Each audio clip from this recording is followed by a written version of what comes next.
For Commissioner's Court, the biggest thing is going to be the growth that we're going to be experiencing over the next 20, 30 years. The population in Collin County right now is 1.1 million.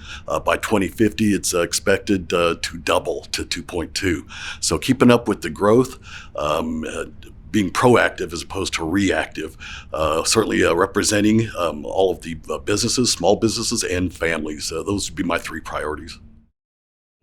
Actually, it's incredibly important. 2 years ago is when I actually decided to run for Commissioner's Court, and it was because of that very thing that made me decide to run.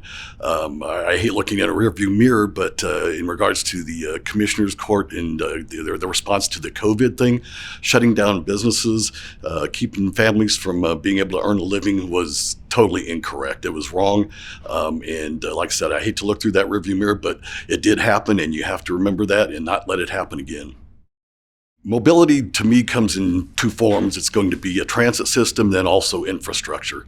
A lot of folks don't know it, but McKinney actually does have a transit system. It's called MUTD. It's McKinney Urban Transit District. A lot of people don't know about it. So in regards to that, I think marketing, education, let people know about it will go a long ways in that regard. And then the other one will be infrastructure. And once again, this is being proactive, not reactive. We got a lot of growth. We need to be anticipating that and responding to it. Talking to a lot of the city leaders throughout the county, there are three things that are hitting the radar with them, and one of them is certainly going to be water and how it's delivered. The next one's going to be electric grid, and then the other one's going to be infrastructure again. The only thing the Commissioner's Court really has any say-so in is the infrastructure. The other two items, not so much. It's going to be other entities that do that. But you can still sit at the table, have a voice, and make sure that you're being represented.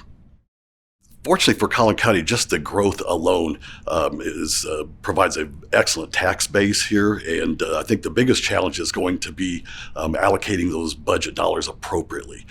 So I think that's probably the biggest thing is we've got the budget, let's just use the dollars wisely.